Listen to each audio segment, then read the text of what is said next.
अस्सलाम वालेकुम। अॼु जे लेक्चर में पाण हल कंदासीं इंग्लिश टेस्ट जेका IBA मेट्रिकुलेशन कैटेगरी टेस्ट मुताबिक़ ठहियल आहे, यानी कि प्रैक्टिस कंदासीं असीं क्वेश्चन्स के।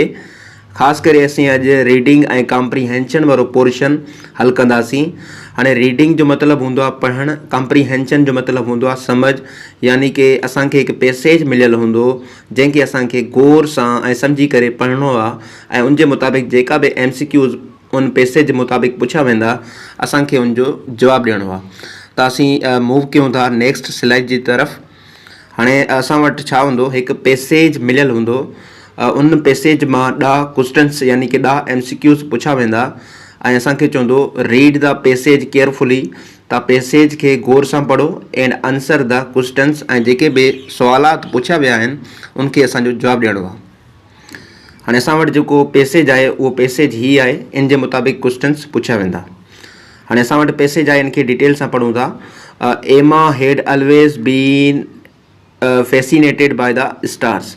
चए थो जेका एमा आहे उनखे स्टार्स यानी कि तारनि जे बारे में ॼाणण जो गहरो शौक़ु रहियो आहे। वन समर नाइट, हिकु ऊन्हारे जी राति, शी सेट अप हर टेलीस्कोप इन द बैकयार्ड। हाणे हुन पंहिंजे घर में छा कयो, हिकु टेलीस्कोप सेट कयो। छाजे करे? टेलीस्कोप हिकु अहिड़ी क़िस्म जी डिवाइस हूंदी आहे जेका स्टार्स खे ॾिसण लाइ यूज़ कई वेंदी आहे, टू ऑब्ज़र्व द स्काई, आसमान खे ॾिसण लाइ। As she adjusted the lens. हाणे तव्हां ॾिठो हूंदो जेको टेलीस्कोप हूंदो आहे हुन में लेंस लॻल हूंदा आहिनि, आई लेंस, आई पीस लेंस वग़ैरह लॻल हूंदा आहिनि। As she adjusted the lens, जीअं हुन लेंस खे ठाहियो या एडजस्ट कयो। शी नोटिस्ड अ स्ट्रेंज, मतलब कि हुन हिकु अजीब शइ महसूस कई। फ्लिकरिंग लाइट यानी कि टिमकंदड़ रोशनी, मूविंग अक्रॉस द होरिज़ोन, जेका आसमान या उफ़क़ ते हली रही हुई। It was not a plane और नॉर अ सेटेलाइट, या न को जहाज हो न का सेटेलाइट हुई। हर हार्ट रेस्ड, हुनजी दिल धड़कण लगी। Could it be a meteor और समथिंग एल्स। हाणे मेटियोर जो मतिलबु आहे जेका नंढा पत्थर आसमान खां किरंदा आहिनि। हुन सोचियो छा इहा मेटियोर थी सघे थो या जेको ॿी का शइ थी सघे थी। द ऑब्जेक्ट गिरू ब्राइटर, हाणे जेका उहा शइ हुई उहा चमकदी वई, यानी कि उनजी चमक में इंटेंसिटी ईंदी वई। And than वेनेस्ड in an instant, ऐं कुझु ई लम्हनि में उहा शइ छा थी वई, गायब थी वई। वेनेस जो मतिलबु हूंदो आहे गायब थियणु। कंफ्यूज़्ड, हाणे हीअ परेशान हैरान थी। येट एक्साइटेड, पोइ बि पुरजोश हुई। एमा wrote down every detail in her general, हाणे जनरल चइबो आहे डायरी खे। एमा जेका शइ उन महसूसु कई उन हर शइ पंहिंजे डायरी में लिखी। डिटरमाइंड, पुरज़म हुई to uncover the mystery. Mystery जो मतिलबु हूंदो आहे राज़, उन राज़ खे ॻोल्हण लाइ मतिलबु कि तमामु घणी पुरजोश हुई। हाणे असीं मूव कयूं था जेके क्वेश्चन्स में पुछा विया आहिनि। असां वटि पहिरियों क्वेश्चन आहे, वाट वाज़ एमा डूइंग इन हर बैकयार्ड। एमा पंहिंजे बैकयार्ड में छा करे रही हुई?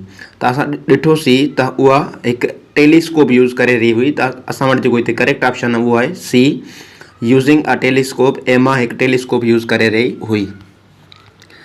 हाणे नेक्स्ट असां वटि क्वेश्चन आहे, वाट डज़ फैसिनेटेड मीन। हाणे फैसिनेटेड ॾिसो वर्ड यूज़ थी हुयो, त फैसिनेटेड जो मां तव्हांखे मतिलबु ॿुधायो गहरो इंट्रस्ट, डीपली इंट्रस्टेड। हिते असां वटि छा थींदो, करेक्ट ऑप्शन थींदो। हाणे नेक्स्ट क्वेश्चन आहे, वाट डिड एमा सी इन द स्काई। हाणे एमा स्काई में छा ॾिठी, अ फ्लिकरिंग लाइट, हिकु टिमकंदड़ रोशनी ॾिठी हुई, उनजे बारे में सोचणु लॻी। नेक्स्ट क्वेश्चन आहे, हाउ डिड एमा रिएक्ट टू लाइट। हाणे लाइट खे हुन कीअं रिएक्ट कयो। तव्हांखे मां ॿुधायां, हुन जेका बि शइ महसूसु कई पैसेज में, त हुन जेको आहे न पंहिंजी डायरी में लिखी। त हिते असांजो जेको करेक्ट ऑप्शन थींदो उहो थींदो option C, she wrote about it in her general या डायरी। हाणे नेक्स्ट असां वटि क्वेश्चन आहे, वाट डज़ सेट अप हर टेलीस्कोप मीन। हाणे उन छा कयो, पंहिंजो टेलीस्कोप खे सेटअप कयो हुयो। एंड सेटअप जो मतिलबु छा हुयो, हुन यानी कि एडजस्ट कयो हुयो। त हिते असांजो जेको करेक्ट ऑप्शन थींदो उहो थींदो बी, एडजस्टेड द टेलीस्कोप। हाणे नेक्स्ट असां खां पुछंदा synonyms, 5 questions IBA matriculation category test में। त ही बि एम आहे, choose the correct synonym for each word. हाणे असांखे करेक्ट साइनोनिम चुनणो हर वर्ड लाइ। त ॾिसो कहिड़ा कहिड़ा आहिनि। पहिरियों असां वटि आहे ऑब्सक्योर। हाणे ऑब्सक्योर जो मतिलबु हूंदो आहे का शइ जेका लिकियल हुजे, ज़ाहिर न हुजे, पधरी न हुजे।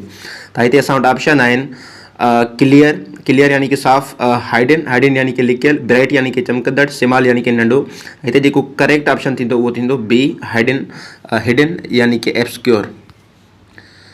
हाँ नेक्स्ट वर्ड है डिलीजेंट। हाँ डिलीजेंट जो मतलब तव्हांखे ॿुधाए चुको आहियां। डिलीजेंट जो मतलब हूंदो आहे मेहनती।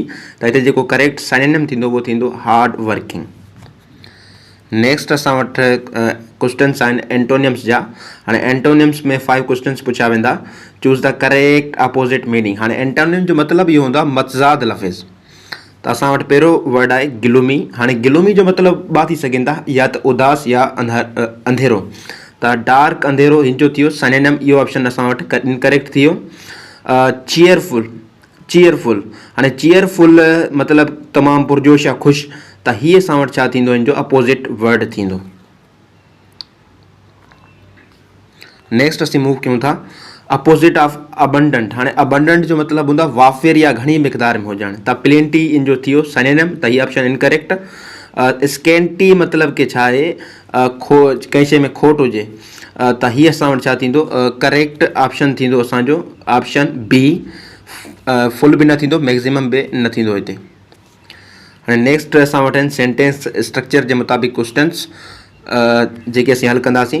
चए थो choose the correct sentence, correct sentence choose कयो। She do not like coffee. हाणे डू नॉट न ईंदो, डज़ नॉट अचे त बहितर हुयो, छो जो शी सां गॾु असांजो लॻंदो आहे सिंगुलर सब्जेक्ट, सॉरी शी सां असीं हणंदा आहियूं डज़।